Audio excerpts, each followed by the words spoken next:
Hallelujah, hallelujah. એકવાર પ્રભુનો આભાર માનીએ, તેમની સ્તુતિ કરીએ, કેમ કે આપણો પ્રભુ ભલો છે અને તે કદી પણ તમને મને મૂકી દેતો નથી, આપણને ત્યજી દેતો નથી. એવો જીવતો પરમેશ્વર તમને મને મળ્યો છે. આજ સવારે ફરી એકવાર આપ સર્વને મુનિના બાળક તરીકે આપ સર્વનો આવકાર કરું છું ને આપ સર્વની ઈસુ ખ્રિસ્તના નામમાં પ્રેમી સલામ. Praise the lord. હાલેલુયા.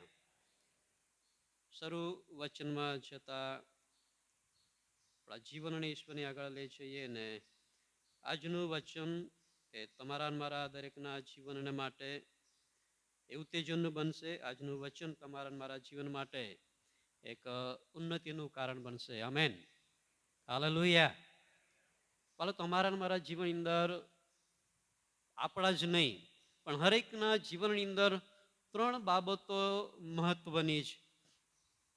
જ્યારે બેઠો બેઠો વિચારતો હતો ત્યારે મને એવું લાગ્યું કે ત્રણ વ્યક્તિને ઊભી રાખીને પછી હું તમને કહું, પણ હું તમને એમ જ કહેવીશ, તમારે આપણે સમજવાનું છે આપણું જે જીવન છે એ જીવન ત્રણ બાબતોની અંદર સંકળાયેલું છે.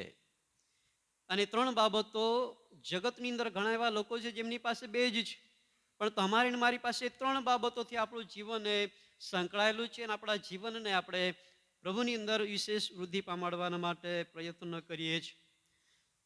ત્રણ વ્યક્તિને જ્યારે ઊભા કરીએ, ત્રણ બાબતોને જો સમજીએ તો પ્રથમ છે શરીર, અને બીજું છે એ શરીરની અંદર જે પરમેશ્વરે આત્મા આપ્યો છે, જે જન્મ દ્વારા એમને આત્મા મળે છે, અને ત્રીજું જે છે એ પવિત્ર આત્મા છે કે જે પ્રભુ ઈસુ ખ્રિસ્તને તારનાર તરીકે સ્વીકાર કર્યા પછી, પાપનો પસ્તાવો કર્યા પછી દેવનો આત્મા, એ પવિત્ર આત્મા જે એમના હૃદયમાં આવે છે, તો તમે અને હું આપણે દેવના લોકો છીએ. તો આપણી પાસે એ ત્રણ બાબતોની અંદર આપણે સંકળાયેલા છે. અને ત્રણ બાબતોની અંદર આપણે વિશેષ પ્રયત્નો કરવાના છે કે દરેક બાબતો એકબીજાની સાથે હોઈ શકે. પણ વિદેશી લોકો જેને આપણે કહીએ, જેઓની પાસે દેવ નથી, જે લોકોની પાસે આજે દેવ નથી, તો આપણે માની શકીએ છીએ તેમની પાસે ફક્ત શરીર છે, શરીરની ઈચ્છાઓ છે, અને એની સાથે જે આત્મા ઈશ્વર આપ્યો છે દુનિયાના હરેક વ્યક્તિને એ આત્મા છે, પણ કદાચ એઓની પાસે પવિત્ર આત્મા નથી. પણ તમારી ને મારી પાસે પવિત્ર આત્મા છે. હવે ત્રણ વ્યક્તિને જ્યારે આપણે ઊભું કરી દઈએ તો ત્રણેય બાબતોની અંદર આપણે સમજી શકીએ છીએ. બાઇબલ આપણને એમ કહે છે કે આત્મા જે છે એ શરીરની ઈચ્છાઓના વિરુદ્ધની અંદર શું કરે છે? યુદ્ધ કરે છે, એમની સામે લડે છે. પણ ત્રીજો જે આત્મા છે એ આત્માનું મહત્વ એ છે કે તે આત્મા જે પ્રમાણે યહાન 3:16 અંદર લખવામાં આવ્યું છે કે દેવે જગત પર એટલી બધી પ્રીતિ કરી કે તેણે એકાકી જનિત દીકરો આપ્યો. એ સારું કે જે કોઈ એના પર વિશ્વાસ કરે તેનો નાશ ના થાય, પણ તેને અનંત જીવન મળે. એ આત્મા જેના માટે તમે અને હું આજે આપણે મહેનત કરીએ છીએ, એ આત્મા કે જે સ્વર્ગનો ભાગીદાર થવો જોઈએ, એ આત્માના માટે આપણે વિશેષ આજે આપણે મહેનત કરીએ છીએ, પ્રયત્ન કરીએ છીએ, ઈશ્વરની ભક્તિ કરી રહેલા છે. તો ત્રણ બાબતોની અંદર આત્મા એ એક બાજુ પર છે, પણ એ આત્માને બચાવવાના માટે એ પવિત્ર આત્મા અને જે શરીર છે એ શરીરના બંને વચ્ચે એ યુદ્ધ થતું રહે છે. એકબીજાની વિરુદ્ધ થતા એ આત્મા એ શરીરના વિરુદ્ધ યુદ્ધ કરતું રહે છે. એટલા માટે કે ત્રીજી જે આત્મા છે એ આત્માને બચાવી શકીએ, જે ઈશ્વરની ઈચ્છા છે. અને ત્રણ બાબતો દ્વારા આપણે કેટલીક બાબતો આજે આપણે શીખવાના છીએ. પહેલો કોરિન્થી એનો બીજો અધ્યાયની અંદર આપણે જોઈએ, એના બીજા અધ્યાયની અંદર પહેલો કોરિન્થી એનો બીજો અધ્યાય, પહેલો કોરિન્થી બીજો અધ્યાય અને એના 9 વચનથી આગળ આપણે વાંચવાના છીએ. તમે તમારા બાઇબલની અંદર ધ્યાનથી જોજો. પહેલો કોરિન્થી બીજો અધ્યાય 9 વચનથી આગળ હું તમારા માટે વાંચીશ. ત્યાં પ્રમાણે લખ્યું છે, પણ લખેલું છે કે જેવાના આંખે જોયા નથી અને કાને સાંભળ્યા નથી, જેવો માણસના મનમાં પેઠા નથી, ને જેવાના દેવે પોતાના પર પ્રેમ કરનારાઓને સારું સિદ્ધ કર્યા છે. પછી આગળ એમ લખે છે, તે તો દેવે આત્માથી આપણને પ્રગટ કર્યા છે, કેમ કે આત્મા સર્વને, આ દેવના ઊંડા વિચારોને પણ શોધે છે. કેમ કે કોઈ માણસની વાતો તે માણસમાં જે આત્મા છે તે સિવાય કોઈ માણસ જાણે છે. એમ જ દેવના આત્મા સિવાય દેવની વાતો બીજો કોઈ જાણતો નથી. પણ અમે જગતનો આત્મા નહીં, પણ જે આત્મા દેવ તરફથી છે તે પામ્યા છીએ, જેથી દેવે આપણને જે વાના આપેલા છે તે અમે જાણીએ. તે જ અમે બોલીએ છીએ, માનવી જ્ઞાનને શીખેલી ભાષામાં નહીં, પણ પવિત્ર આત્માએ શીખવેલી ભાષામાં આધ્યાત્મિક બાબતોને આધ્યાત્મિક ભાષાથી સમજાવીએ છીએ. સંસારિક માણસ દેવના આત્માની વાતોનો સ્વીકાર કરતો નથી, કેમ કે તે વાતો તેને મૂર્ખતા જેવી લાગે છે અને તેઓ આધ્યાત્મિક રીતે સમજે છે, માટે તે તેમને સમજી શકતું નથી. પણ જે જન આધ્યાત્મિક છે તે સર્વને પારખે છે, પણ પોતે કોઈથી પરખાતો નથી, કેમ કે પ્રભુનું મન કોણે જાણ્યું છે કે તે તેને બોધ કરે, પણ અમને તો ખ્રિસ્તનું મન. પાઉલ પ્રેરિત કોરિન્થીના મંડળીને જે સમજાવવા માટે પ્રયત્નો કરે છે, અને આ કોરિન્થીના લોકો જે છે એ લોકોની અંદર ઘણી બધી ગેરસમજ હતી. એ શરીર સંબંધી, એ આત્મિક સંબંધી, અને જે પ્રમાણે ઘણા બધા વચનો કહેવામાં આવેલા છે કે પુનરુત્થાન સંબંધી, એ ગેરસમજને દૂર કરવા માટે પાઉલ પ્રેરિત આ કોરિન્થીના લોકોને પત્રની અંદર જે જણાવે છે, ત્યાં શરૂઆતની અંદર આપણે વાંચ્યું કે જે વાના કહે છે કે આંખે જોયા નથી, આપણે સાંભળ્યા નથી, અને કહે છે કે જે માણસના મનમાં પણ પેઠા નથી, પણ જેવાના દેવે પોતાના પર પ્રેમ કરનારાઓને સારું સિદ્ધ કરેલા છે. જે લોકો ઈશ્વર ઉપર પ્રેમ કરે છે, ઈશ્વર પર શ્રદ્ધા રાખે છે, એમના અધીન છે, એમના ભય રાખીને એની અંદર ચાલે છે, એ દરેક વ્યક્તિને માટે જે સિદ્ધ કરેલા વાનાઓ છે, એ વાનાઓના સંબંધી પાઉલ પ્રેરિત એમ કહે છે કે તે તો દેવે આત્માથી આપણને પ્રગટ કર્યા છે. તમને અને મને એ સ્વર્ગની દરેક બાબતોને, એ અનંત જીવનની દરેક બાબતોને, એ સ્વર્ગના આશીર્વાદ સંબંધી દરેક બાબતોને પરમેશ્વરે અલગ અલગ માધ્યમ દ્વારા, દેવના વચન દ્વારા પ્રભુએ તને મને શીખવેલા છે. આપણને ખબર છે કે વાના તમારા મારા માટે પરમેશ્વરે રાખી મૂકેલા છે. જે વિષય મેં આજે નોંધ કરી છે, જે વિષય સંબંધી હું કહેવા માગું છું કે આત્મ બચાવ, એ તમને મને જે આત્મા આપ્યો છે. યાદ રાખજો, આત્માની અંદર બે આત્મા જેને આપણે કહીએ છીએ. એક તો છે કે જે શરૂઆતથી જન્મથી વ્યક્તિને ઈશ્વરે આત્મા આપ્યો છે જન્મ દ્વારા, પણ જે બીજો જે આત્મા છે કે જે પવિત્ર આત્મા છે, કે જે તમને અને મને સર્વ સત્યમાં દોરે જ પાછલા દિવસની અંદર આપણે જોયું હતું. અને એ આત્મા તમને અને મને દરેક બાબતોની અંદર અહીં જે પ્રમાણે આપણે વચનો વાંચ્યા કે એ આત્મા દ્વારા જ આપણે આત્મિક બાબતોને સમજી શકીએ છીએ. એટલા માટે એ આત્માનો બચાવના માટે એ પવિત્ર આત્મા જે એ શરીરની ઈચ્છાઓના વિરુદ્ધ લડે છે, એની માટે આપણે કેટલીક બાબતો આપણે આજે જવાના છીએ. જે પ્રમાણે તમારું મારું જે જીવન છે એ શરીરની ઈચ્છાઓ ઘણી બધી અલગ હોય છે, આત્માની ઈચ્છાઓ અલગ અલગ હોય છે. તો શરીર જે છે, શરીર સંબંધી પણ આપણે કેટલીક બાબતો આપણે જોઈએ તો ત્યાં આપણે માથીની લખેલી સુવાર્તા એના 24મા અધ્યાયની અંદર એવું લખ્યું છે કે કેવી રીતે આપણે આપણા આત્માનો બચાવ કરી શકીએ, કેવી રીતે આપણે આપણા જીવનમાં રહેલા એ આત્માને આપણે અનંત જીવનમાં લઈ જઈ શકીએ અથવા બચાવી શકીએ. માથીની લખેલી સુવાર્તા એના 24મા અધ્યાયની અંદર એક વચન એવું લખવામાં આવેલું છે.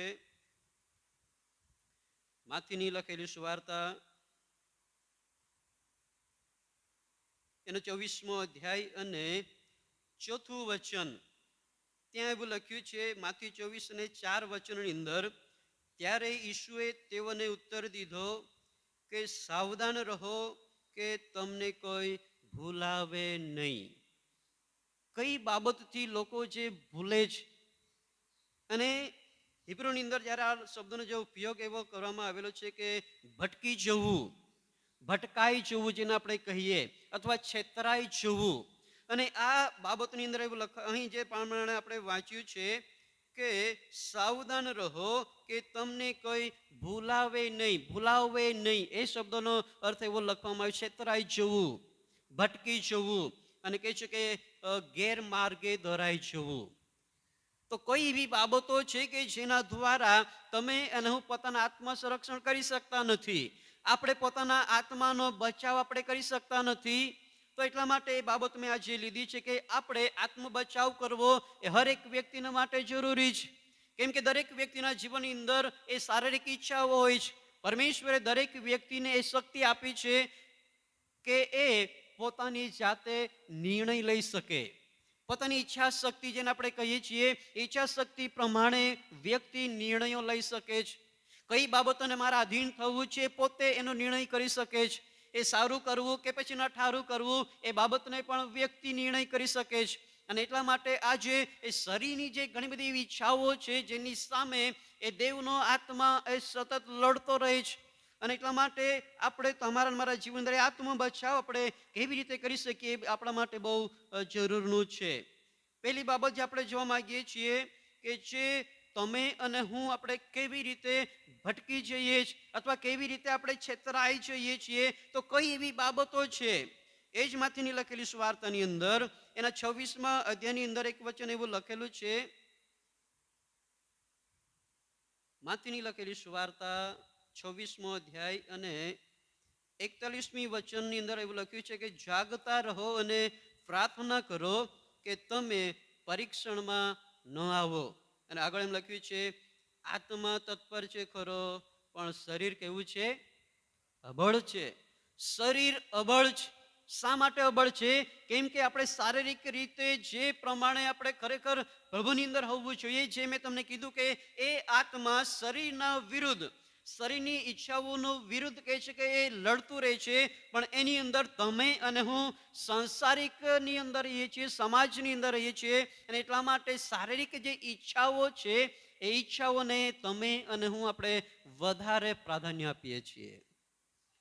આત્મિક બાબતો કરતા માણસ આજે સંસારિક જીવનની અભિલાષા, એમની ઈચ્છાઓ, એમની સુખ સગવડો, એમની વ્યવસ્થાઓને લઈને એમની દરેક જે સંસારિક બાબતો છે, એ સંસારિક બાબતોના માટે વિશેષ એ શરીરની ઈચ્છાને આધીન થાય છે. અને જેથી કરીને માણસ ઈશ્વરથી ભટકી જાય છે. માણસ જે આત્માની અંદર એની વૃદ્ધિ થવી જોઈએ, જે આત્માનો એનો બચાવ થવો જોઈએ, એ બચાવ નહીં કરતા એ માણસ એ સંસારિક જીવન તરફ આગળ વધે છે. અને એ જે ત્રીજો જે આત્મા જે ઈશ્વર આપ્યો છે, જે આત્માના માટે ઈસુ ખ્રિસ્તે એ મરણને સહન કર્યું, એ પુનરુત્થાન પામ્યા, અને એ આત્માનો બચાવના માટે ઈસુ ખ્રિસ્ત એ પ્રમાણે કહે છે કે કોઈ પણ આત્મા નાશમાં ન જાય. અને એ આત્માને બચાવવાના માટે પરમેશ્વરે તમને મને ઈચ્છા શક્તિ આપી છે. એના કરતાં વિશેષ એક દેવના લોકો તરીકે પવિત્ર આત્મા તમને મને આપેલો છે. અને એના દ્વારા આપણે આપણા આત્મા બચાવ આપણે કરી શકીએ છીએ. અહીં જે પ્રમાણે લખ્યું છે કે આપણું શરીર જેમ જેમ શારીરિક ઈચ્છાઓની અંદર વૃદ્ધિ પામે છે, તેમ તેમ આત્મિક રીતે આપણે નબળા પડતા જઈએ છીએ. અને જે પ્રમાણે અહીંયા લખવામાં આવ્યું છે તે પ્રમાણે કે શરીર કેવું છે? અબળ છે. શરીર અબળ છે, નબળું છે. અને એટલા માટે શરીરની અભિલાષાઓ માટે ઘણી બધી વખત આપણે આપણા જીવનની અંદર વિશેષ આપણે મહેનત કરીએ છીએ. પણ આપણે એ યાદ રાખવાનું છે કે ઈસુ ખ્રિસ્તે એ શારીરિક દરેક પ્રકારના શરીરના જે નિયમો છે, એને કહે છે કે એને તોડી નાખેલા છે. રોમનના પત્રની અંદર એવું લખેલું છે, રોમનના પત્રો એના 8મા અધ્યાયની અંદર, રોમનના પત્રો એનો 8મા અધ્યાયની અંદર એવું આપણે વાંચી શકીએ છીએ. રોમનના પત્રો એનો 8મો અધ્યાય અને કેટલાક વચનો આપણે વાંચીએ. ત્યાં એવું લખ્યું છે, રોમનના પત્રો 8મો અધ્યાય 1 થી આગળ જ્યારે આપણે વાંચીએ તો એવું લખ્યું છે, હું તમારા માટે વાંચીશ. એ માટે જેઓ ખ્રિસ્ત ઈસુમાં છે તેઓને હવે દંડાજ્ઞા નથી, કેમ કે ખ્રિસ્ત ઈસુમાં જીવનના આત્માનો જે નિયમ છે, બહુ ધ્યાનથી એ ધ્યાન આપજો, કેમ કે ખ્રિસ્ત ઈસુમાં જીવનના આત્માનો જે નિયમ છે, તેણે મને પાપના તથા મરણના નિયમથી મુક્ત કર્યો છે. કેમ કે દેહને લીધે નિયમ નિર્બળ હતો, તેથી જે કામ તેને અશક્ય હતું તે દેવે કર્યું, એટલે પોતાના દીકરાને પાપી દેહની સમાનતામાં અને પાપાર્થપણને માટે મોકલીને તેના દેહમાં પાપને દંડાજ્ઞા ફરમાવી, જેથી આપણામાં એટલે દેહ પ્રમાણે નહીં પણ આત્મા પ્રમાણે ચાલનારામાં નિયમની માગણી પૂર્ણ થાય. કેમ કે જેઓ દૈહિક છે તેઓ દૈહિક બાબતો પર મન લગાડે છે, પણ જેઓ આત્મિક છે તેઓ આત્મિક બાબતો પર મન લગાડે છે. દૈહિક મન તે મરણ છે, પણ આત્મિક મન તે જીવન તથા શાંતિ છે. કારણ કે દૈહિક મન તે દેવ પર વેર છે, કેમ કે તે દેવના નિયમને આધીન નથી અને લઈ શકતું પણ નથી. જેઓ દૈહિક છે તેઓ દેવને પ્રસન્ન કરી શકતા નથી, પણ જો દેવનો આત્મા તમારામાં વસતો હોય તો તમે દૈહિક નથી પણ આત્મિક છો. પણ જો કોઈને ખ્રિસ્તનો આત્મા નથી તો ખ્રિસ્તનો નથી. જો ખ્રિસ્ત તમારામાં છે તો પાપને લીધે તમારું શરીર તો કેવું છે? મરેલું છે. પણ ન્યાયપણાને લીધે તમારો આત્મા શું કરે છે?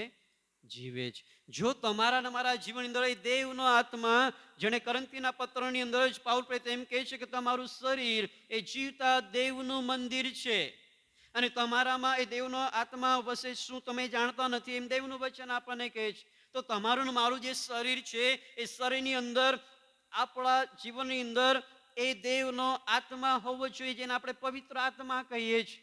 અને એ પવિત્ર આત્મા જ્યારે આપણામાં રહે છે, એના દ્વારા તમે અને હું એ શરીરના જે નિયમો જ જેણે ઈસુ ખ્રિસ્તે આ જગતની અંદર આવીને એને પૂર્ણ કરેલા છે, એને તોડી નાખેલા છે, પણ એ આત્મા દ્વારા તમે અને હું આપણે એ જીવનને પ્રાપ્ત કરી શકીએ છીએ. એવું લખવામાં આવ્યું છે, જો ખ્રિસ્ત તમારામાં છે તો પાપને લીધે તમારું શરીર તો મરેલું છે. એ આદમ અને હવાના પાપ દ્વારા જે મરણ આવ્યું, એટલા માટે ત્યાં લખ્યું છે કે એ તમારું શરીર તો મરેલું છે. પણ તેમ છતાં આજે એ શરીરના માટે તમે અને વિશેષ મહેનત કરીએ છીએ. ચોક્કસ આપણું સારું આરોગ્ય રહે એના માટે ચોક્કસ પ્રયત્નો કરવા જોઈએ. પણ તેમ છતાં તમારા મારા જીવનની અંદર જે આ દેવે આત્મા આપેલો છે, એ આત્મ સંરક્ષણ માટે, એ આત્મ બચાવને માટે વિશેષ તમારી ને મારી એ ફરજવાલાઓ હોવી જોઈએ. એટલા માટે પહેલી બાબત હું તમને કહેવા માંગુ છું, એક તો છે કે તમારું મારું જે જીવન છે, એ જીવન કે જે શરીરની જે અભિલાષાઓ છે એને તમારે ને મારે મારી નાખવાની છે. પોતાના શરીરની જે ઈચ્છાઓ છે એને તમારે મારે મારી નાખવાની છે, એને આપણે ત્યજવાની છે.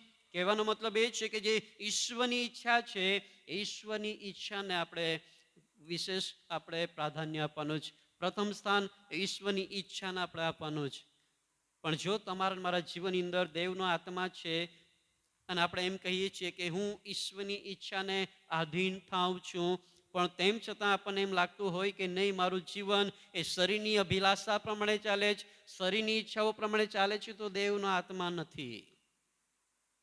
કેમ કે જો દેવનો આત્મા આપણામાં છે તો દેવનો આત્મા એ ઈચ્છા આપણા જીવનમાં પ્રગટ કરે છે અને આપણે એને આધીન થઈએ છીએ. અને એ દેવની આત્માની ઈચ્છા તો આત્માના વૃદ્ધિને માટે હોય. દેવની ઈચ્છા તો એ કહે છે કે તમારા મારા આત્મિક વૃદ્ધિને માટે હોય.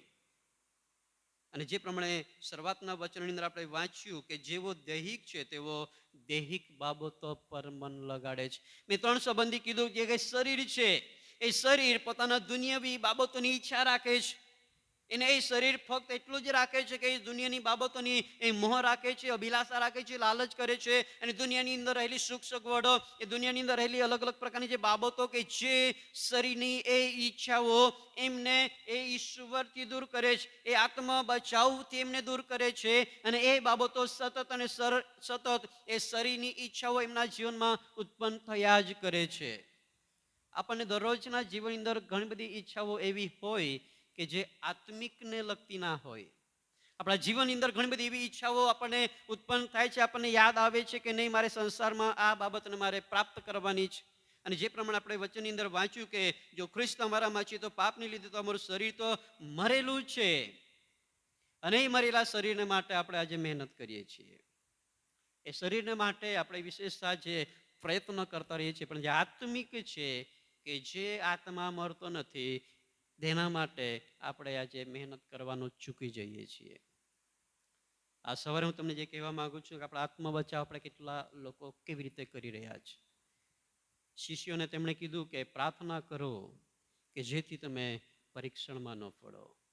એ પ્રાર્થના રૂપી હથિયાર કે જે આજે હરેક વ્યક્તિના જીવનની અંદર જરૂરી છે. એ પ્રાર્થના કે જે તમારા મારા જીવન અંદર આવતા વિટંબના કે હરેક પ્રકારના એવા અવરોધોની સામે એ પ્રાર્થના દ્વારા આપણે જય પામી શકીએ છીએ. એ ઈશ્વરની સહાયથી, ઈશ્વરના પરાક્રમથી કે જે પ્રાર્થના દ્વારા તમને મને પ્રાપ્ત થાય છે. અને એના દ્વારા એ શરીરની દરેક પ્રકારની ઈચ્છાઓની સામે આપણે લડી શકીએ છીએ. એ એ શરીરની હરેક પ્રકારના એવી બાબતોની સામે આપણે જય પામી શકીએ છીએ પ્રાર્થના દ્વારા, ઈશ્વરના સામર્થ્ય દ્વારા. અને ત્યારે જ વાલો તમે અને હું આપણા આત્મા બચાવ આપણે કરી શકીએ છીએ. પણ જો તમે અને હજુ પણ દૈહિક બાબતો પર મન લગાડી રહ્યા છે, શરીરની ઈચ્છાઓ પર વિશેષ ધ્યાન આપી રહ્યા છે, તો ત્યાં લખ્યું છે તે પ્રમાણે કે તમે હજુ પણ સંસારિક છો. રોમનના પત્રની અંદર આપણે વાંચ્યું કે જેવો દૈહિક છે તેઓ દૈહિક બાબતો પર મન લગાડે છે, પણ જેવો આત્મિક છે તેઓ આત્મિક બાબતો પર મન લગાડે છે. તમારું મારું મન, આપણા વિચારો, આપણી ઈચ્છાઓ એ આત્મિક બાબતો પર હોવી જોઈએ. આપણા મનના વિચારો એ આપણા આત્મિક જીવનની ઉન્નતિને માટે વિચારતા હોવા જોઈએ. હું ઘણી બધી વખત જ્યારે ઘરે બેઠો હોઉં, ગમે ત્યાં હોઉં, પણ કદાચ કોઈક એવી બાબત હોય જેના લઈને મનની અંદર કદાચ થોડીક અડચણો હોય, પણ તેમ છતાં મારા વિચારો એ જ હોય કે મારી મંડળીને માટે અથવા પોતાના આત્મિક જીવન માટે હું શું કરું. ઘણી બધી વખત બેન મને કહે કે તમારો ચહેરો થોડો ઉદાસ દેખાય છે. ઉદાસ મને બે પ્રકારે જોવા મળતો હોય છે. મારા વિચાર પ્રમાણે મારું જે જીવન છે, કદાચ કંઈક તકલીફ આવી હોય તો ચોક્કસ એ મન ઉદાસ હોય. પણ બીજી બાબત એટલા માટે મારું મન એ પ્રમાણે વિચારતું રહે છે કે મારા મંડળીના લોકોના માટે મને જે સેવા પરમેશ્વરે આપી છે એ સેવાને હું કેવી રીતે પૂર્ણ કરી શકું. અને એના માટે વિશેષ મારા વિચારો એ ચાલતા જ રહે છે. ભલે દુઃખનો સમય હોય, ભલે કોઈ પણ સમય હોય, પણ એ સમયની અંદર મારા જીવનની અંદર એ જ વિચારો ચાલતા હોય. કદાચ બની શકે મારા સંદેશાઓ આપવાના છે, કદાચ બની શકે મારે મુલાકાતો લેવાની છે, કદાચ બની શકે મારે કઈ વ્યક્તિને માટે અથવા મારી મંડળીને કયા વચનોની જરૂર છે, એ વિચારો મારા મનની અંદર ચાલતા જ હોય. અને એ પ્રમાણે વિશેષ પ્રયત્નો હું કરું છું કે વધારેમાં વધારે પરમેશ્વર તમારી આપણી સાથે એ દેવના વચન દ્વારા ભાલાઓ વાત અને વ્યવહાર કરી શકે.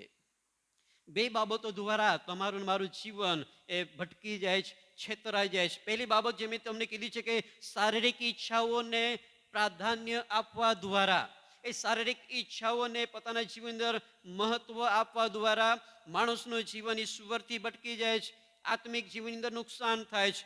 અને બીજી બાબત જે છે કે જે અજ્ઞાનતા, જેને આપણે કહીએ, મેં ઘણી વખત કહ્યું છે કે દેવનું શિક્ષણ, જે દેવનું શિક્ષણને ઘણા બધા લોકો આજે શિક્ષણ નહીં પણ પોતાના મનની બાબતો લઈને, પોતાના નિયમોને લોકોની આગળ પ્રગટ કરીને, પોતાની આજ્ઞાઓ કહી શકે લોકોને શીખવીને લોકોને ભમાવી રહેલા છે. એવા ઘણા બધા જૂઠા ઉપદેશકો સંબંધી. અને બે બાબતો સૌથી વધારે આજે માણસને ઈશ્વરથી દૂર કરી રહેલા છે. શારીરિક ઈચ્છાઓ તો છે જ, એ તો આપણે દરેકના જીવનની અંદર આપણે જાણીએ છીએ કે શરીરની જે અભિલાષાઓ છે, ઈચ્છાઓ છે, એ માણસને ઈશ્વરથી દૂર કરે છે. પણ બીજી બાબત એ પણ છે કે આજે હર એક એવા વિશ્વાસી લોકોને એવા ગેરમાર્ગે દોરીને જે અજ્ઞાન છે, જેને જ્ઞાન છે એમ કહીને એને ઈશ્વરથી છેતરવામાં આવી રહેલા છે. પ્રભુની અંદર છે એમ કહીને તેઓને ઈશ્વરથી દૂર કરવામાં આવી રહેલા છે. અને એટલા માટે પહેલો તિમોથીના પત્રની અંદર એવું લખવામાં આવ્યું છે, પહેલો તિમોથી એનો 4થો અધ્યાય, પહેલો તિમોથી એનો 4થા અધ્યાયની અંદર જ્યારે આપણે વાંચીએ તો ત્યાં એવું લખવામાં આવેલું છે, બહુ જાણીતું વચન છે, આપણે બધા જાણીએ છીએ. પહેલો તિમોથી 4 અધ્યાય અને એના 1 અને 2 વચન જ્યારે આપણે વાંચીએ તો ત્યાં એવું લખ્યું છે, પણ પવિત્ર આત્મા સ્પષ્ટ કહે છે, યાદ રાખજો, પવિત્ર આત્મા સ્પષ્ટ કહે છે, પાછલા સમયમાં કેટલાક માણસો ભૂલાવનાર આત્માઓ પર તથા ભૂતોના ઉપદેશ પર ધ્યાન આપીને, ત્યાં લખ્યું છે, જૂઠું બોલનારા તથા જેઓના અંતકરણ ડમાયેલા છે એવા માણસોના દંભથી વિશ્વાસનો ત્યાગ કરશે. વિશ્વાસનો ત્યાગ કરશે. ત્યાગ કરવો એટલે કે વિધર્મી બની જવું એ નથી. ત્યાગ કરવો એટલે કહે છે કે વિશ્વાસુ જીવનને છોડી દેવું એ નથી. પણ એનો જે ત્યાં લખવામાં છે કે વિશ્વાસનો ત્યાગ કરવો, એનો મતલબ એ છે કે જે બાબતો પર ખરેખર ઈશ્વરે જે વિશ્વાસ આપણને અપાવ્યો છે એ બાબતોથી વિમુખ થઈ જવું. જે બાબતો પર, જે વચનો પર પરમેશ્વર જે આપણને વિશ્વાસ કરવાના માટે આપણને જણાવેલું છે એ બાબતોથી ભટકીને એવી અજ્ઞાનતા પર માણસો વિશ્વાસ કરે છે. અને એવા લોકો ત્યાં લખ્યું છે કે એવો ભૂતોના ઉપદેશ પર ધ્યાન આપીને જૂઠું બોલનારા અને જીવનાંતકોને ડમાયેલા છે એવા માણસોના દંભથી વિશ્વાસનો ત્યાગ કરશે. અને એ પ્રમાણે લોકો પોતાનો આત્મ બચાવ કરી શકતા નથી. પોતાના આત્માનો બચાવ આજે લોકો કરી શકતા નથી. આત્માનો બચાવ આપણે ત્યારે જ કરી શકીશું જ્યારે એ માણસોને આપણે સમજી શકીશું. જો એ દેવ તરફથી નથી તો એને તમે એને આપણે સમજી શકીએ છીએ. જો દેવનું જ્ઞાન નથી તો તમે અને હું દેવના વચન દ્વારા આપણે પારખી શકીએ છીએ. જો દેવના વચન પ્રમાણે જો ચાલતા નહીં હોય એવોને તમે એને આપણે સમજી શકીએ છીએ. કેમ કે એ દેવના વચનો તમારી મારી પાસે છે. એ દેવનો આત્મા તમારી મારી પાસે જ છે. તો આપણે કેમ કરીને આપણે ભટકી જઈએ, આપણે કેવી રીતે છેતરાઈ જઈએ. પણ તેમ છતાં આજે ઘણા બધા લોકો છેતરાઈ રહેલા છે. ઘણા બધા લોકો છેતરાઈ રહેલા છે. પાછલા દિવસની અંદર જે મોટી મિટિંગ થઈ, ઘણા બધા લોકોએ સાંભળ્યું હશે. જો કે હું પણ નથી ગયો, કેમ કે જવાની ઈચ્છા હતી પણ અમે જઈ શક્યા નહીં. પણ ત્યાંની બાબતો જે સાંભળી, ઘણા લોકો કદાચ ગયા હોય, જોયું હોય, મને નહીં ખબર. પણ એવું કહેવામાં આવે છે કે ત્યાં બાટલીનું વેચાણ કરવામાં આવ્યું અને એવા નામ પર પ્રાર્થના કરીને એમની વેચાણ થઈ. રૂમાલ વેચવામાં આવ્યા. ઘણા લોકો એમ કહે છે કે સાહેબ જ્યારે પ્રાર્થના કરાવી હોય તો 20,000 25,000 ભરવા પડે અને પછી પ્રાર્થના કરવામાં આવે. તમને શું લાગે છે, શું દેવ એમના તરફથી હશે કે નહીં હશે? એ યાદ રાખજો, ચમત્કાર ફક્ત ઈશ્વરના લોકો જ નહીં પણ એ શૈતાનના લોકો પણ ચમત્કાર કરે છે. કેમ કે બાઇબલ બહુ સ્પષ્ટ કહે છે, ત્યાં આપણે વચનની અંદર વાંચ્યું કે કેટલાક માણસો ભૂલાવનાર આત્માઓ ઉપર, જે આત્માઓ કહે છે કે પ્રેરિતોના વેશની અંદર આવે છે, એવા લોકો કે જેઓ કહે છે કે એ દૂતોનો પણ વેશ ધરે છે. દૂતોનો વેશ. આત્મ બચાવના માટે હું આજે તમને કહી રહેલો છું, કેમ કે એ આત્મા દેવના નજરની અંદર કિંમતી છે. અને આપણે એવું માનીને આપણે એ આત્માનો બચાવ કરી શકતા નથી કે નહીં, આ દેવ તરફથી છે, આ દેવનું જ્ઞાન છે, જે અજ્ઞાન છે. દેવનું જ્ઞાન નથી, પણ તેમ છતાં આપણને એમ કહેવામાં આવે છે કે દેવ તરફથી છે. અને આપણે એમને માનીને આપણે એ વિશ્વાસ કે જે દેવના વચન તરફથી મળે છે, એ દેવના વચન ઉપર વિશ્વાસ નહીં કરતા એ માણસની બોલેલી વાતો પર આપણે વિશ્વાસ કરીએ છીએ. અને આપણું આત્મસંરક્ષણ જે થવું જોઈએ, આપણે ભટકી જઈએ છીએ, આપણે છેતરાઈ જઈએ છીએ. અને લોકો આજે ભટકી રહેલા છે, આજે જે છેતરાઈ રહેલા છે લોકો. આજે હું તમને એ જ કહેવા માંગુ છું કે તમારા મારા જીવનની અંદર પરમેશ્વરે જે વચનો આપેલા છે એ વચનો પર વિશેષ આપણે વિશ્વાસ કરીએ. અને એટલા માટે ફરીથી કહું છું, જે ઘણી વખત તમને કહ્યું છે, યુટ્યુબ પર જોઈને વિશ્વાસ નહીં કરતા.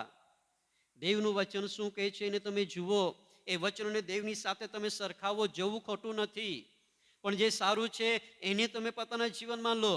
અને જે નઠારું હોય એને ફેંકી દો. દેવનું વચન આપણને કહે છે કે જે સારું છે એનો તમે સ્વીકાર કરી લો, એને ગ્રહણ કરી લો, અને જે નકામું છે એને તમે ફેંકી દો.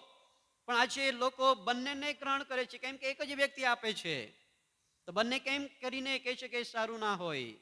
બધું જ સારું છે એમ કરીને લોકો આજે પોતાના જીવનમાં લઈ રહેલા છે. આ સવારે હું તમને એ જ કહેવા માંગુ છું કે તમારા મારા જીવનો એ દેવના નજરની અંદર બહુ કિંમતી છે વાલાઓ. અને પ્રભુ ચાહે છે કે તમારું મારા જીવનની અંદર આપણે આપણા આત્માનો બચાવ કરીએ. યાદ રાખીએ, ઘણી બધી વખત એવો પ્રશ્ન થાય છે, ઘણી બધી વખત, અને ઘણા લોકોને પ્રશ્ન પણ થતો હોય, ઘણા લોકો જ્યારે પરમેશ્વર સર્વ શક્ય છે, પરમેશ્વરને બધું શક્ય છે. આપણને એમ ખબર છે કે ઈશ્વર અશક્યને શક્ય કરી શકે છે. તો શા માટે ઈશ્વર એ માણસના વિચારોને, એમના જીવનની અંદર રહેલા પાપને એક જ વખતે કેમ પરિવર્તન નથી કરતા? આપણને ઘણી વખત એમ થાય.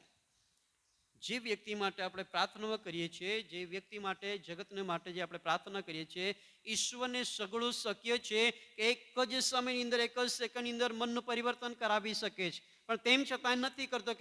કેમ કે માણસને ઈચ્છા શક્તિ આપી છે.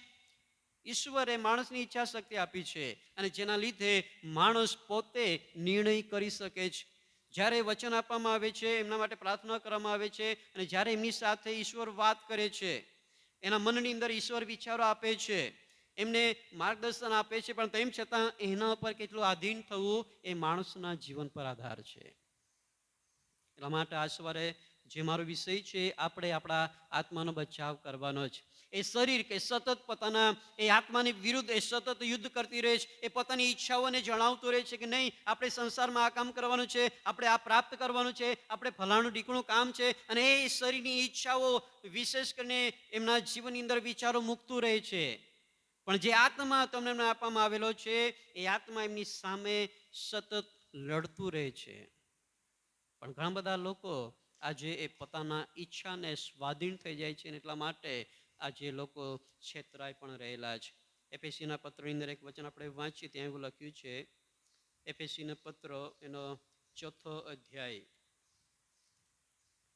એફેસીના પત્રનો 4થો અધ્યાય અને એનું વચન જ્યારે આપણે વાંચીએ 14 વચનની અંદર એવું લખ્યું છે, એફેસીના પત્રો એનો 4થો અધ્યાય 14 વચન, જેથી હવે પછી આપણે બાળકોના જેવા માણસોની ઠગાઈથી, ભ્રમણામાં નાખવાની કાવતરા ભરેલી યુક્તિથી, દરેક ભિન્ન ભિન્ન મતરૂપી પવનથી ડોલા ખાનારા તથા આમ તેમ ફરનારા ન થઈએ. એ દેવનું વચન જ્યારે તમને મને જો પ્રાપ્ત થયેલું છે, એ દેવનું જે શિક્ષણ જો તમને મને જો પ્રાપ્ત થયેલું છે, તો તમે અને હું એ બાબતોને આપણે જાણીએ છીએ. તમે અને હું આપણું આત્મરક્ષણ કેવી રીતે કરી શકીએ, એ બાબતો વર્ષોથી આપણને શીખવવામાં આવી રહેલી છે. અને જો આપણે જાણીએ છીએ તો ત્યાં લખ્યું છે કે આપણે એવા માણસોની ઠગાઈથી, એમના ભ્રમણામાં નાખવાની કાવતરા ભરેલી યુક્તિથી, દરેક ભિન્ન ભિન્ન મતરૂપી પવનથી ડોલા ખાનારા તથા આમ તેમ ફરનારા આપણે નહીં થઈએ. તમારું મારું જીવન એ દેવના વચનની અંદર સ્થિર હોવું જોઈએ. કોઈક બાળક એમ કહે કે નહીં આ બરાબર છે, તો આપણે એનું માની લઈએ. પછી બીજો કોઈક બાળક એમ કહે કે નહીં, એ બરાબર નથી, આમ છે, તો આપણે એનું માની લઈએ. આજે લોકોના જીવનો એવા બની ગયેલા છે. એટલા માટે હું તમને કહું છું કે દેવનું વચન શું કહે છે, એ તમારે જોવું જોઈએ. પાછલા પેશન વીકની અંદર એક બાળક આપણા વિસ્તારમાં હતા વક્તા તરીકે, અને એમને પૂછવામાં આવ્યું કે શું માણસ પાપની અંદર પ્રભુ ભજન લઈ શકે ખરું, પવિત્ર સંસ્કાર પાડી શકે ખરું? તો એણે એમ કહ્યું કે જો એવું હોય તો દુનિયાનું કોઈ વ્યક્તિ એ પવિત્ર સંસ્કાર નહીં લઈ શકે. જો એવું હોય તો પાપમાં લઈ શકે. એનો કહેવાનો મતલબ હતો પાપમાં પણ માણસ પવિત્ર સંસ્કાર લઈ શકે છે. તમને શું લાગે? આપણને શું લાગે કે શું એ પાપમાં પણ પવિત્ર સંસ્કાર લઈ શકાય ખરું? કેમ કે બાઇબલ આપણને એમ કહે છે કોઈ વ્યક્તિ સંપૂર્ણ નથી. ચોક્કસ, પણ હું નથી માનતો કે એ વ્યક્તિ લઈ શકે. કેમ કે દેવનું વચન એમ કહે છે કે જો આપણે એ પ્રમાણે લઈએ છીએ તો આપણે કેવા ઠરીએ છીએ? પાછલા દિવસમાં આપણે વાંચેલું, પોતાની જાતને આપણે છેતરીએ છીએ, આપણે ભૂલ કરીએ છીએ. કોરિન્થીના પત્રની અંદર એ વચન આપણે પાછલા દિવસમાં પ્રભુ વચન લેતા વખતે આપણે વાંચેલું. ઘણા બધા લોકો રોગી થયેલા છે એમ લખે છે ત્યાં. ઘણા બધા નિર્બળ છે, ભટકી ગયેલા છે. દેવનું વચન કદી પણ પાપમાં એ લેવા માટે આપણને જણાવતું નથી. કેમ કે ત્યાં લખ્યું છે કે પોતાની જાતનું પરીક્ષણ કરવું, પોતાના જાતને ઈશ્વરની આગળ કબૂલાત કરવીને ત્યાર પછી એને માફી માંગીને પછી લેવાનું છે. પછી એટલે ઘણી બધી વખત આજે લોકો એ પ્રમાણે માન્યતા રાખે છે કે નહીં, કોઈ વાંધો નહીં, પાપ કર્યા જ કરો ને પ્રભુ ભજન પણ લયા જ કરો, કોઈ વાંધો નહીં. આજે લોકો એવી રીતે શિખામણ આપીને જાય છે અને લોકો માની લે છે. લોકો માની લે છે. ઘણા લોકો એમ કે છે બાપ્તિસ્મા ફરજિયાત નથી. આપણને શું લાગે? બાપ્તિસ્મા ફરજિયાત નથી. પણ હું કહું છું, હું પોતે એમ વિચારું છું કે બાપ્તિસ્મા ફરજિયાત લેવું જ જોઈએ. બાઇબલ આપણને એમ કહે છે કે જો વ્યક્તિ પાણીથી તથા આત્માથી જન્મ્યું ના હોય તો તે દેવના રાજ્યમાં જઈ શકતું નથી. અને ઘણા લોકો જે મેં વાત કરી એ જ પ્રમાણના એ જ વક્તા એ શીખવીને આજે ગયા છે એક મંડળીની અંદર કે બાપ્તિસ્મા લેવાની જરૂર નથી. એટલે માણસને એમ લાગે છે કે નહીં, બાપ્તિસ્મા કંઈ લેવાની જરૂર નથી, સ્વર્ગમાં જઈ શકાય છે. અને એ લોકો એ મરતા ચરનું ઉદાહરણ આપે છે કે એણે ક્યાં બાપ્તિસ્મા લીધેલું. અરે ભાઈ, એમની પાસે કંઈ સમય હતો કે એને કંઈ વધસ્તંભથી ઉતારીને બાપ્તિસ્મા આપવાનો સમય હતો ખરો? નહીં. એ તો ઈશ્વરની ઈચ્છા હતી. અંતિમ સમયની અંદર એમણે વિશ્વાસ કર્યો. એટલે ઘણી બધા એવા લોકો છે કે જેઓ આજે મંડળીઓની અંદર દેવના વચનના વિરુદ્ધ જેને જ્ઞાન છે, એ સાચું શિક્ષણ છે એમ સમજાવીને લોકોને ગેરમાર્ગે દોરીને આત્મ સંરક્ષણ જે થવું જોઈએ, આત્મ બચાવ જે થવો જોઈએ, એ આત્મ બચાવ વ્યક્તિ કરી શકતો નથી. કેમ કે એવા એવા એવા નિયમ અથવા એવી વાતોનો એ અંગીકાર કરી છે કે જે દેવના વચનથી તદ્દન વિરુદ્ધ છે. એટલા માટે હું આજ સવારે તમને કહેવા માંગુ છું કે આત્મ બચાવના માટે બે પ્રકારે, જે મેં તમને કીધું, એક તો શરીરની જે ઈચ્છાઓ છે. ત્રણ વ્યક્તિ ઉભેલા છે. એની અંદર એક છે શરીરની જે ઈચ્છાઓ સતત કરતું રહે છે, અને બીજો જે આત્મા જન્મથી આપણને આપવામાં આવે છે કે જેને આત્માના માટે પ્રભુ ઈસુ ખ્રિસ્ત આ પૃથ્વી પર આવ્યો જેને બચાવવાના માટે, અને ત્રીજો જે પવિત્ર આત્મા છે કે જે સતત આ શરીરનું વિરુદ્ધ લડે છે. આ આત્માને બચાવવાના માટે આ પવિત્ર આત્મા શરીરના વિરુદ્ધ લડતું રહે છે. તો એ શરીરની જે અભિલાષાઓ છે તેને તમારે મારે મારી નાખવાની જ, અને આ પવિત્ર આત્મા જે એની સામે યુદ્ધ કરે છે એને તમારે મારે આધીન થવાનું જ. એની બાબતોને તમારે મારે આપણા જીવનમાં લાવવાની જ. એ જ આત્મા છે કે જે તમને મને આત્મિક બાબતો શીખવે છે. એટલા માટે જે હું તમને કહેવા માંગુ છું કે એ પવિત્ર આત્માને આપણે વિશેષ આપણા જીવનમાં આધીન થવાનું છે. એફએસીના પત્રની અંદર જે આપણે વચન વાંચ્યું છે, અને ત્યાં આપણે એ જ બાબત આપણે જોઈ શકીએ છીએ કે એવી બાબતો છે કે જે માણસોની ઠગાઈથી ને ભ્રમણામાં નાખવાની કાવતરાભલી યુક્તિથી આજે ઘણા બધા એવા સેવકો જે મેં તેમની વાત કરી, મને નહીં ખબર તમે શું માનો છો, આપણે એનો ન્યાય કરતા નથી. કે યાદ રાખજો, હું એનો ન્યાય કરતો નથી. એ ન્યાયની વાત નથી, એ તો સમજવાની વાત છે. ઘણા બધા લોકો એમ કહે છે કે ફલાણા વ્યક્તિ એમ થાય તેમ થાય, આપણે એમની સાથે શું, આપણે એનો ન્યાય કરી શકતા નથી, એને ન્યાય કરવાના પણ નથી. પણ જો આપણે એમને નહીં સમજીએ, જો આપણે એ બાબતને નહીં સમજીએ તો આપણે પણ એવી ઠગાઈની અંદર છેતરાઈ શકીએ છીએ. માટે એના સંબંધી વાતો કરવી, એના સંબંધી વચન દ્વારા આપણે શીખવું એ બહુ જરૂરનું છે. આજે લોકોએ પ્રભુની સેવાને બિઝનેસ બનાવેલો છે. પ્રભુની સેવાની અંદર અને ફક્ત એની જ વાત નથી કરતો, દુનિયાની અંદર કેટલા એવા લોકો છે કે જે નાણાંના માટે સેવા કરે છે. જો નાણાં મળે તો થાય.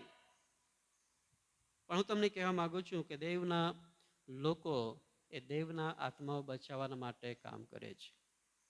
એટલા માટે કદી પણ તમે છેતરાશો નહીં. જૂના કરારની અંદર જ્યારે ઇઝરાયેલી લોકો જ્યારે બંદીખાનામાંથી ગુલામીમાંથી જ્યારે બહાર નીકળ્યા, ત્યાર પછી મૂસા દ્વારા ઘણા બધા વચનો તેઓને આપવામાં આવ્યા, અને એની અંદર કેટલીક બાબત જો આપણે જોઈએ તો ત્યાં એવું લખવામાં આવેલું છે પુનઃનિયમના પુસ્તકની અંદર, એના 11મા અધ્યાયની અંદર એક વચન એવું લખ્યું છે.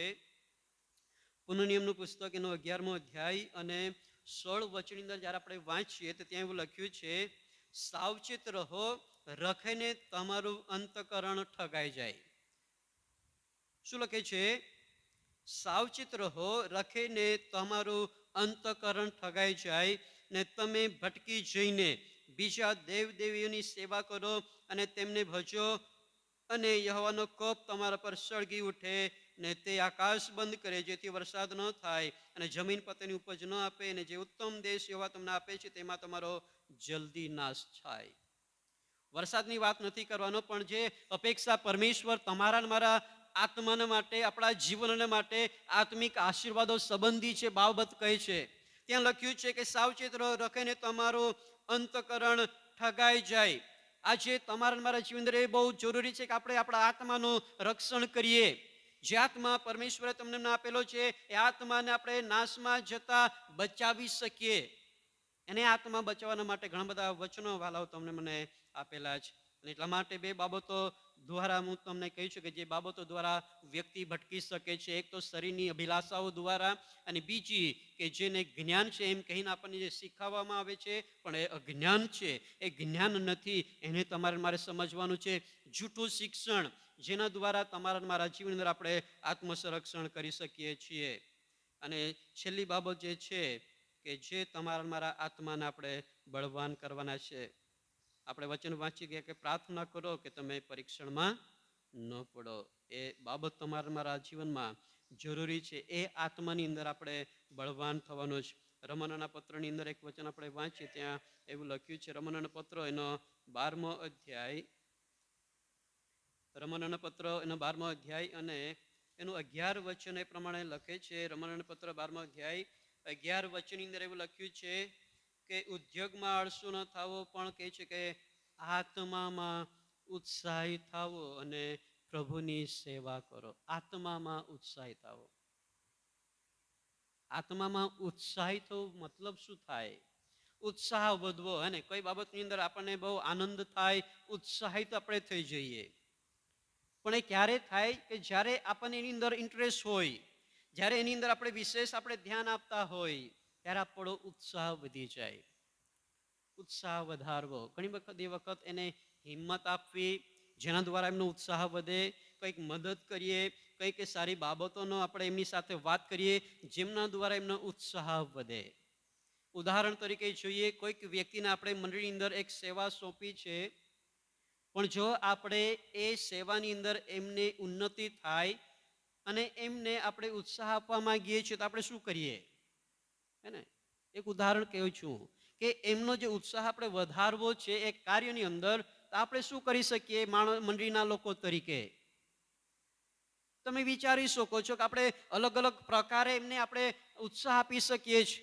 આપણા વાક્યો દ્વારા, આપણા નાણાં દ્વારા, આપણી સલાહ દ્વારા અલગ અલગ રીતે આપણે એમને ઉત્સાહ આપી શકીએ છીએ કે જે જવાબદારી એમને આપવામાં આવેલી છે એની અંદર તે ખંતથી એમની સેવા કરી શકે. ઉત્સાહ વધારવો. તો આત્માની અંદર આપણે કેવી રીતે ઉત્સાહી બની શકીએ?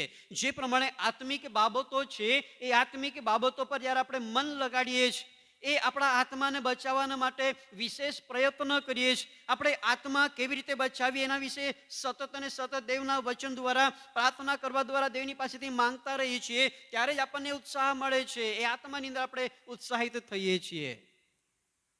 અને જો આત્માની અંદર ઉત્સાહ ના હોય તો માણસ આત્મિક જીવનમાં નબળું છે એમ કહેવાય, ઉત્સાહ ના હોય તો. અને જેમની પાસે ઉત્સાહ નથી, એવો દેવની સંગત માટે પણ ગંભીરતા નથી, પ્રાર્થના માટે ગંભીરતા નથી, દેવના સંગતની અંદર અથવા પ્રાર્થનાની અંદર અથવા સેવાની અંદર કોઈ જ પ્રકારની ગંભીરતા નથી, જેમની પાસે ઉત્સાહ નથી. જેમની પાસે ઉત્સાહ નથી. પણ જેમની પાસે એ ઉત્સાહ છે, જો આત્માની અંદર એ ઉત્સાહિત થયેલું છે, આત્માની અંદર જે વિશેષ પ્રયત્ન કરે છે, તો એ વ્યક્તિ હર સમયની અંદર પ્રથમ ઈશ્વરને સ્થાન આપશે. દરેક સમયની અંદર ઈશ્વરને પ્રાધાન્ય આપશે. મારે કઈ સેવા કરવી છે, મારે શું કરવું છે, માનને જે જવાબદારી આપી છે, જવાબદારી અંદર કેટલું વિશેષ કરી શકું, એના માટે વિશેષ પ્રયત્ન કરતું રહેશે. જે સમય આપવામાં આવે છે, જો એની અંદર ઉત્સાહ છે, તો એ સમયને કદી પણ અવગણના કરશે નહીં. કોઈ પણ બાબતને માટે તમે સમય લઈ લો. જો આપણે કઈક જગ્યાએ જવાનું છે ટ્રેનની અંદર, અને જો બહારનો સમય હોય, તો કેટલા લોકો આપણે 1 વાગે જઈએ? 1 વાગે પહોંચીએ ખરા આપણે? બોલો ખરા? અરે બહારની જગ્યાએ આપણે 11 વાગે પહોંચી જઈએ છીએ, હે ને? સમય બહારનો છે, પણ કેટલા વાગે પહોંચીએ છીએ આપણે? 11 વાગે. કેમ? કેમ કે ટ્રેન નહીં છૂટી જાય. પણ જ્યારે ચર્ચની અંદર 9 વાગ્યાનો સમય હોય, તો આપણે 10 વાગે આવીએ છીએ. આત્માની અંદર ઉત્સાહ નથી. પ્રાર્થના, સંગત અને દેવનું વચન, આજે લોકોને ભૂખ અને તરસ નથી, એનો મતલબ એ છે કે ઉત્સાહ નથી. આત્મામાં ઉત્સાહ બનીએ ત્યારે જ તમારા મારા આત્માને આપણે બચાવી શકીએ છીએ. અને આત્મામાં ઉત્સાહી નહીં બનવાનું કારણ પણ એ જ છે, જે મેં એક શરીરની બાબત કહી. એ શરીરને વધારે આજે પ્રાધાન્ય આપે છે, માટે આત્મા ઉત્સાહિત નથી. આજે સંસારની અંદર ઘણી બધી એવી બાબતો છે જેને માણસ વિશેષ એ સ્થાન આપે છે, જેમના દ્વારા કશો જ ફાયદો નથી. પણ ગેરફાયદો એ થાય છે કે આપણો ઉત્સાહ જે પ્રભુની અંદર હોવો જોઈએ, એની અંદર નબળાઈ આવે છે. આત્મા જે દેવની અંદર બળવાન હોવો જોઈએ, એની અંદર નબળાઈ આવે છે. અને આપણે પોતે આપણા આત્માનું રક્ષણ કરી શકતા નથી. આપણને દેવને પ્રાર્થના કરીએ છીએ, પણ જે પ્રમાણે વચનમાં કહેવામાં આવ્યું છે કે વિશ્વાસની સાથે કરણીઓ પણ હોવી જોઈએ. એ ફક્ત ઘરે બેસીને પ્રાર્થના કરવાથી અને પછી ઘરે બેસીને જ એની રાહ જોવાની, એના જવાબની રાહ જોવાની, એ બાબત શક્ય નથી. તમારે એને પ્રેક્ટિકલી રીતે રજૂ કરવું પડે. આપણે ઈશ્વરની આગળ બેસવું પડે, ઈશ્વરની સેવાઓ કરવી પડે, એકબીજાની જે વચનરૂપી જે શિક્ષણની જે સલાહો છે એ આપણે લેવી પડે, અને એમ તમારે મારે આત્મામાં આપણે ઉત્સાહી બની શકીએ છીએ. પાછલા દિવસની અંદર એક લગ્નની અંદર પાળક સાહેબે કહેલું, હે ને, લગ્નની અંદર 1 કલાક બરાબરના નાચતા હોય, હે ને, સીટી મારી મારીને બૂમો પાડી પાડીને જો નાચતા હોય, પણ જ્યારે હાલેલુયા બોલાવે તો કોઈ બોલે નહીં. તો ઉત્સાહ કયો વધારે કહેવાય આપણો? હે, નાચવાનો ઉત્સાહ કહેવાય કે પછી હાલેલુયા બોલવાનો ઉત્સાહ વધારે કહેવાય? ઘણી બધી એવી બાબતો છે જે હું તમને કહેવા માંગુ છું કે આપણે આત્મામાં ઉત્સાહી બનીએ, જેમના દ્વારા આપણે આપણા પોતાના આત્માનું રક્ષણ કરી શકીએ છીએ. હું તમને એ જ કહેવા માંગીશ કે સંસારિક જીવનની અંદર, સંસારની અંદર રચ્યા પચ્યા રહેવાથી આપણે આપણા આત્માનો બચાવ કરી શકતા નથી. વાલાઓ, તમને મને ઈચ્છા શક્તિ આપી છે કે આપણને આપણે કેવી રીતે આપણા આત્માનું રક્ષણ કરી શકીએ. એ પ્રાર્થના આપણને આપી છે, એ સંગતો આપણને ઈશ્વર આપી છે, એ દેવનું વચન આપણને આપ્યું છે, એ સેવા, એ જવાબદારીઓ તમને આપી છે, જેમના દ્વારા આપણે આપણા આત્માનું રક્ષણ કરી શકીએ છીએ. અને એમ કરવાના માટે પ્રભુ આપણને સહાય કરે. આવો આપણે આંખોને બંધ કરી ટૂંકી પ્રાર્થના કરીએ. દરેક વ્યક્તિ આંખોને બંધ કરીએ, પ્રાર્થનાની અંદર જઈએ. હે મારા જીવનના સ્વામી, મારા પ્રભુ, મારા દેવ, આ સમયે પ્રભુ મેં તમારો આભાર માનતા તમારી આગળ નમ્યા છીએ. આ પિતા પરમેશ્વર, તમે જે આત્મા અમને આપ્યો છે એ આત્મા તો પ્રભુ તમારા દ્રષ્ટિની અંદર કિંમતી છે. પિતા પરમેશ્વર, તમે તમારા પુત્ર ઈસુ કૃષ્ણના રક્ત દ્વારા અમને ખરીદી લીધા છે. પ્રભુ, તમે ચાહો છો કોઈ પણ આત્મા નાશમાં ના જાય, પણ તે અનંત જીવન પ્રાપ્ત કરે. આ પિતા પરમેશ્વર, તમે દરેકને એક ઈચ્છા શક્તિ આપી છે, પણ ઈચ્છા શક્તિને કારણે આજે ઘણા બધા લોકો ભટકી ગયા છે, ઘણા બધા લોકો આજે છેતરાઈ રહ્યા છે, ઘણા બધા લોકો આજે ગેરમાર્ગે દોરાઈ રહ્યા છે. આ સવારે પ્રભુ પ્રાર્થના કરું છું, હરેક વ્યક્તિએ પોતાના આત્મરક્ષણને માટે વિશેષ પ્રયત્ન કરે. પિતા પરમેશ્વર, પ્રાર્થનામાં લાગુ રહે, પ્રભુ તમારા સંગતમાં લાગુ રહે, તમારા વચન પ્રમાણે ચાલવાના માટે વિશેષ પ્રયત્ન કરતા રહે. આ પિતા, શરીર કે જે મરેલું છે એના માટે નહીં, પણ પિતા જે આત્મા કે જે જીવંત છે એના માટે વિશેષ અમે મહેનત કરીએ. એના માટે પ્રભુ અમે પ્રાર્થનાને વિનંતી કરીએ છીએ. આ પિતા પરમેશ્વર, બેઠેલા નાના મોટા સર્વને માટે મારી એ જ પ્રાર્થના છે, અંતિમ દિવસોની અંદર આત્મા બચાવવાના માટે વિશેષ તેઓ પ્રભુ તમારા વચનમાં, તમારા સંગતમાં, પ્રાર્થનામાં, તમારા કાર્યમાં સતત તેઓ વૃદ્ધિ પામતા રહે.